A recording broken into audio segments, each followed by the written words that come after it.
Hello and welcome to Sports This Morning. I'm Ayotunde Balogun. Good morning and welcome. I'm Cecilia Omogbe. Good morning, glad you could join us on the show. I'm Tayo Salam. Well, it's great to be here to talk sports like no other, and it promises to be an exciting package. What's on the menu for the show today? Well, we shall be taking a look at the under-23 camp of the Dream Team, the under-23 that is, and of course they are in high spirits as they intensify their preparation in their camp right there in Banjul, Gambia for the Africa Under-23 Nations Championship, which comes up in Senegal this weekend. What should we expect from the team? Big question. So much, of course. And one man survived sacking yesterday. How safe is Rafael Benitez? Well, after 16 games in charge under fire, Real Madrid coach Rafael Benitez survives the axe despite losing his first El Clasico 4-0. We emphasize that. And of course, he's getting the full backing from who else? Florentino Perez. Incredible.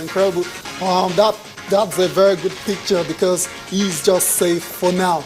Anything can happen in the summer. But moving on, and also on the show, Arsenal will be gunning for all 3 points against Dynamo Kiev to have any chance of qualifying for the knockout phase of the Champions League. It's a little bit complicated for Arsenal because even if they beat Dynamo Zagreb, they have to hope Bayern Munich and Olympiacos don't play to a draw.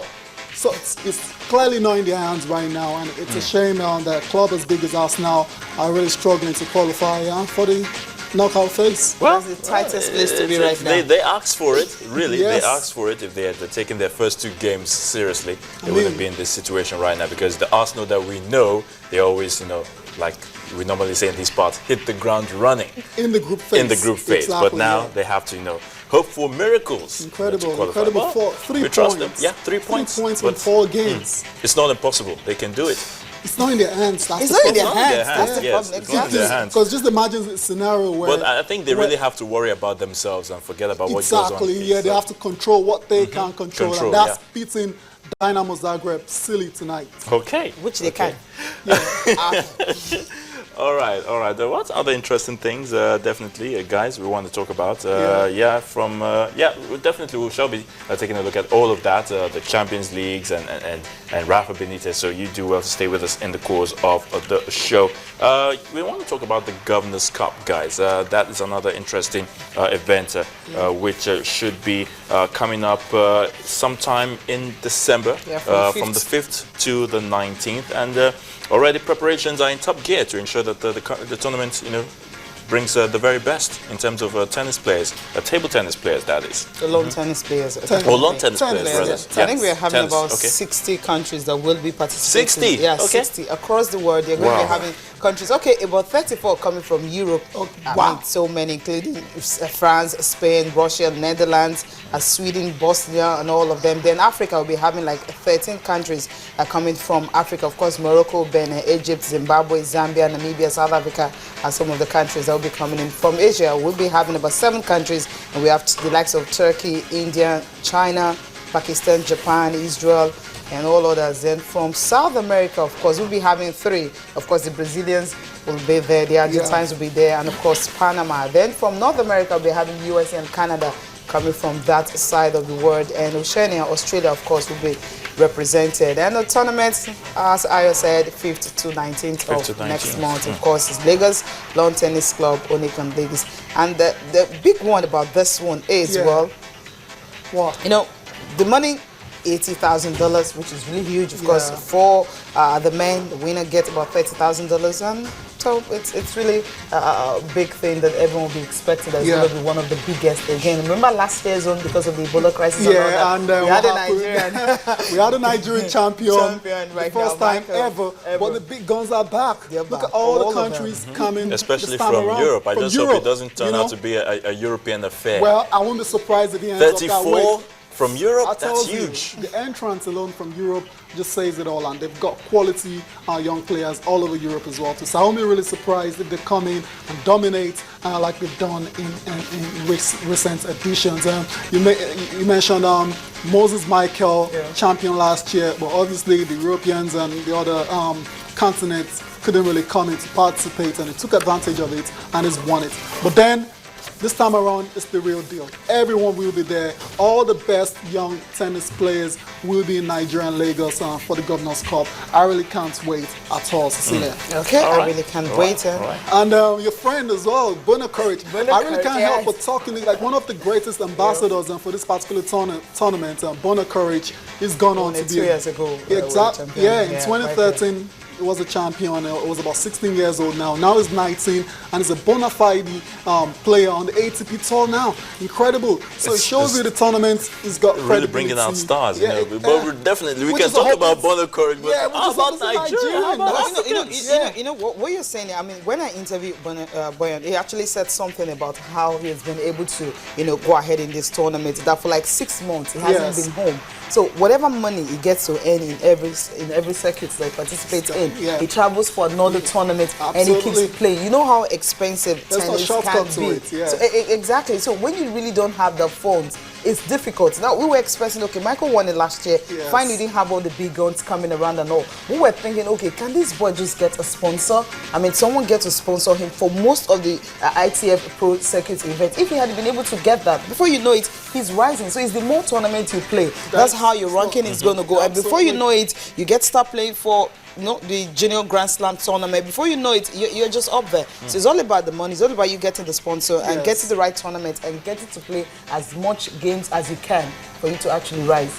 Good one for him. Not two ways about it. No shortcuts at all. You've got to put in the hours as well to on the court. And unfortunately, we haven't heard a lot about Moses Michael at all. There's some tournaments here and there. Yeah, and it's not good enough. You've got to be consistent, And Bona Courage, 44th in the world now. Right now. Like, his career is actually progressing. We wish the same for Nigerian players as well. I think with the tennis league, there's this tennis league that's going around. The final is definitely going to be around next month. I think next week. So by the time they start that, that also stabilizes, because it started this year. So you start having maybe more tennis players playing bigger stage. Okay, another one that got you talking was actually the Kenyan doping. The Kenyan athletes protesting and all protest. That's just incredible. Would you call that timely now? Coming out to say, it's like the officials haven't really been, doing a lot to help us. Talk about taking matters into your own hands. That's what the Kenyan athletes have done, because it appears athletics in Kenya, they've not been doing much. And incredible! It was just incredible to see what they did, storming the federation headquarters. That's just incredible. Locking out officials and demanding that top athletes, the bosses, all of them should step down if they know they cannot, fight the allegations and all that. There's so much cover up, according to the athletes there. I remember in the last 2 years, about 33 Kenyan runners, have actually failed dope tests in different, drug tests in different WADA accredited labs. That is ongoing, and they feel the country is really not doing enough for them to actually fight that. And they feel the direct boss, talking about Athletics Kenya, are the ones that are responsible for all that. I think Kenya, if you check some parts of that particular country, most of them actually rely on athletics to actually survive, because the kind of poor, we use the word right now, they don't really have the means, the money, they don't really have the means, the money. So whatever money, whatever money they get earned from athletics, that's what they actually use to support their families and also bring some money into the economy and all that. So for Kenyan athletes not to be taken that seriously, I think that's why the athletes are actually coming out to say, you need to do more and see how you can, no more cover-ups, just see how you in this sport, and all of them will definitely be much better. Well, for now, they haven't been asked to quit. I mean, they haven't been asked to get out of the scene. So perhaps when investigations are really concluded, we'll definitely know which way the direction is headed. Let's move over now for the news headlines. Olumide Macaulay is already standing by to take us through with what the news, or what's happening around the world. It's great to have you on the show, Olumide. So let's get on with the show now, definitely. And we want to talk about some interesting honors bestowed on some two Nigerians really doing the nation proud over there in the UK, the United Kingdom, of course. We're talking about Larry Ekundayo and, of course, Omo Alokwe. these two Nigerians are really pushing their weight, if you ask me. Ekundayo for boxing, and of course Omo Alokwe, who is a motorcyclist, and they want to put Nigeria on the map. They want to do so much more to really bring the name of Nigeria to the greatest heights as it concerns sports and the two fields that they are really participating in. We all saw what Larry Kudayo did recently when he defeated the Ghanaian. What's his name now? The name beats me. I'll remember. I'll remember, and to win the boxing bout. But he's not stopping there. He wants to go further and to really help boxers, not just Nigerian boxers, but other African boxers to achieve greater heights. And they were honored by the Nigerian High Commission, guys. Cecilia, I'm sure you have some. I think after that fight over Joseph Lamte, that's the Ghanaian. Joseph Lamte, yes, the horror. He calls himself the horror Lamte. After that particular fight, he actually brought. I would say that fight actually brought him more, to every Nigerian who didn't really understand him or who never knew about him because of Lamte, what he did, train the Nigerian flag and all that, and of course the attention was actually focused on him because the social media, everyone was talking about that particular fight, so everyone waited to see what was going to happen, that night. And after that, we're expecting, we actually spoke to him, in Skype on this program where he talked about the fact that he wants Nigerian boxers to be recognized for who they really are, not because they are not British boxers, they don't get to get major fights. I think with this particular honor, it tells you that, look, it's not just an ordinary boxer. It's someone who still wants to promote the sport, both in the UK and, of course, in Nigeria. And, of course, for talking about, this is Omo Olokwe, I'm wondering, they want to ride a bike all the way from London to Lagos. I just can't wait to see that. But let's just get to, listen to this report put together by Karen Chambers.